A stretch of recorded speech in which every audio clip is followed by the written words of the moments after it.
One of the biggest complaints from Commaero owners is excessive oil leaks, unwanted attention from members of the opposite sex, nobody wanting to talk to you at parties, traction.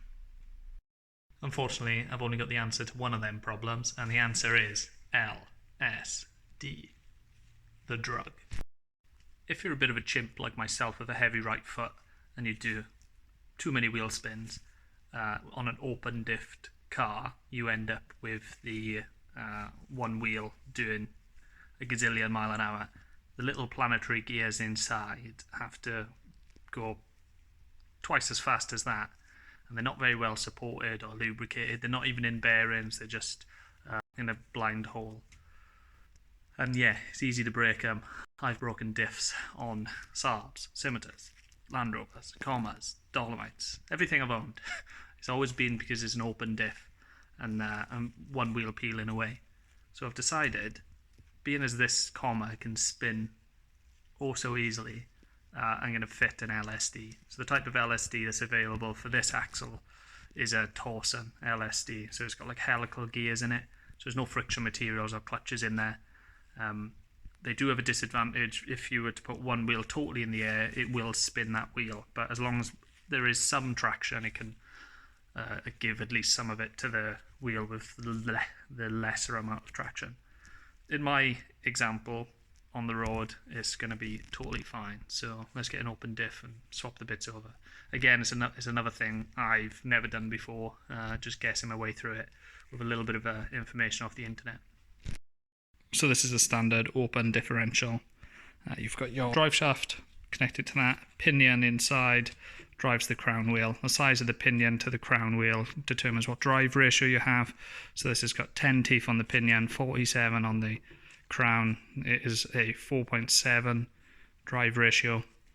Half shafts go in one each side onto these. If you basically lose traction on one wheel and accelerate, that wheel will accelerate faster, causing this effect. And as you can see, these planetary gears just ride on this shaft. There's no bearings. Issues I've seen before are experienced the pin snapping, which then results in total diff destruction, and even tweaked a prop shaft and blew a gearbox up on the Scimitar because of it.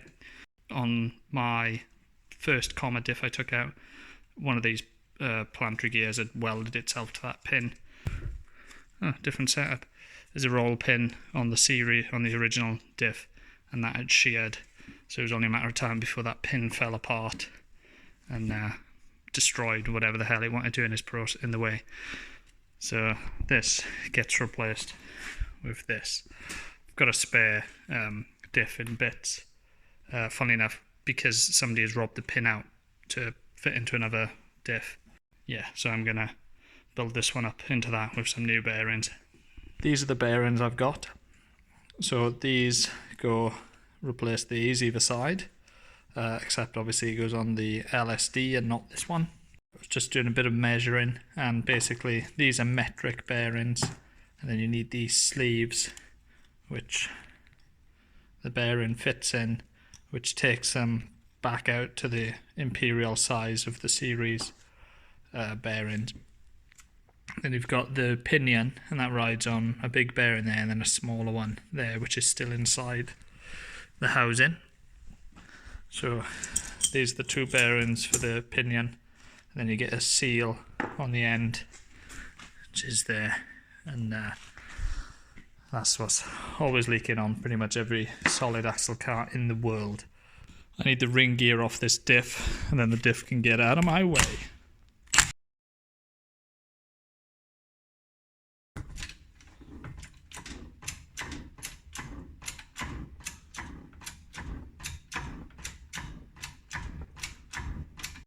Welcome to Press Jenga. So the aim of the game is to just keep adding bits in and then apply a lot of pressure. Well, not a lot, it's from eBay, so not a lot. Quite a bit of pressure, and see how far you can throw them bits across the workshop.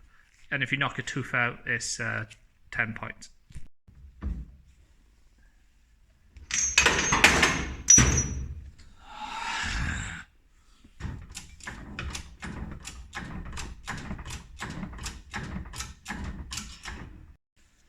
there may be instructions, but I haven't got time to read those. But when you get something like beveled on the edge there, so not beveled there, beveled there, 10 a bet, the radius edge goes up against that, because that probably isn't a perfect 90, whereas that would probably foul against it, and that will clear it. That's your top tip of the day.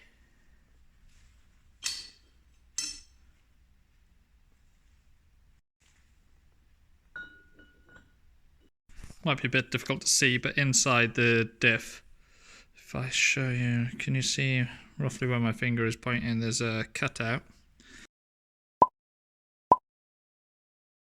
And there's one on the other side. That is the race for the smaller of the pinion bearings, which rides there. So them cutouts indicate that that needs knocking downwards. There's similar cutouts each side on the underside of this race, which is for the bigger pinion bearing, so this gets knocked upwards.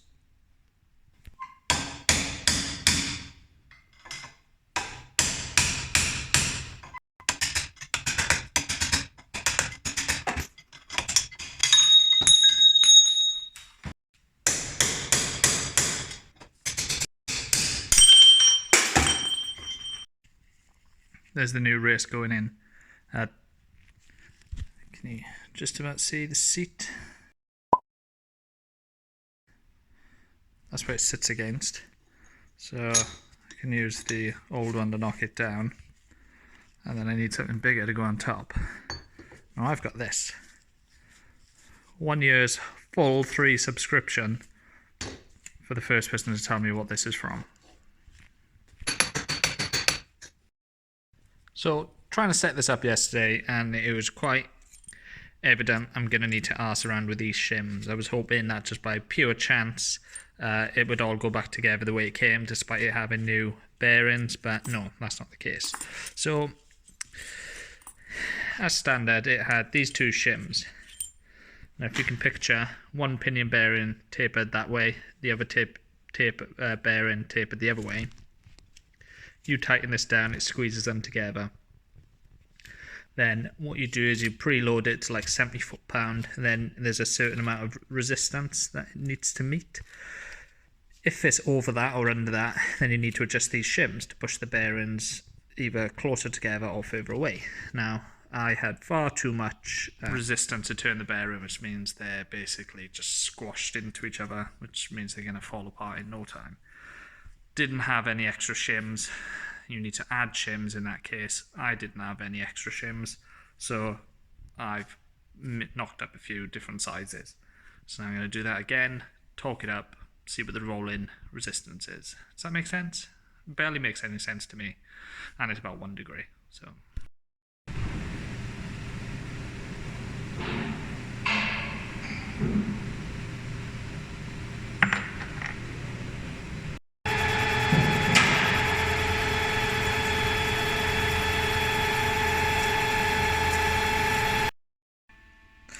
There's the original, and then a few different thicknesses.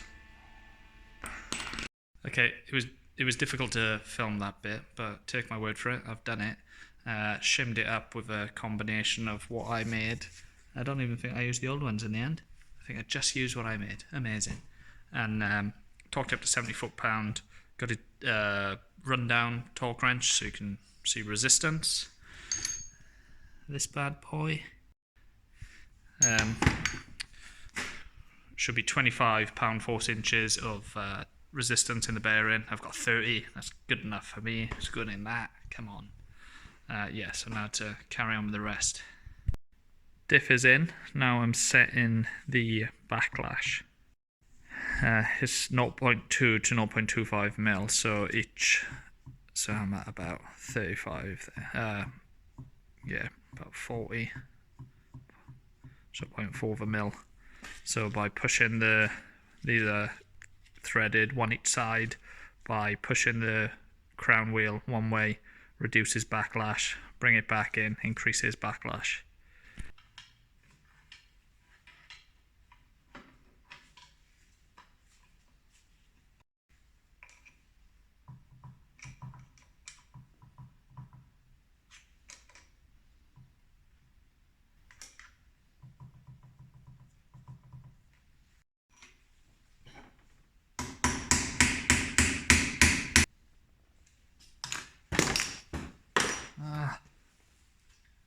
branded precision piece of kit. Right, it's reading just over 20 on that. The instructions are a bit woolly. It basically says tighten these but not all the way. Adjust this. Get the backlash to 0.20 to 0.25 of a mil. And then tighten these. A bit bizarre. I'm going to tighten these up, check it again and see how we're looking.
$26 they weigh, if anyone's wondering.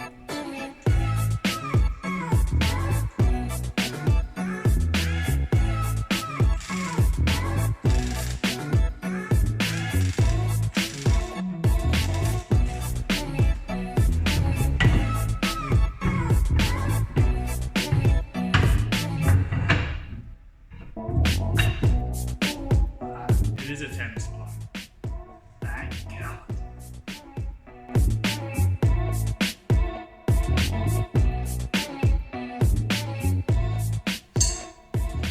Alright, that's the diff in. Props all bolted up. Brakes all back on, topped up with oil. I'm actually doing the gearbox and the diff at the same time.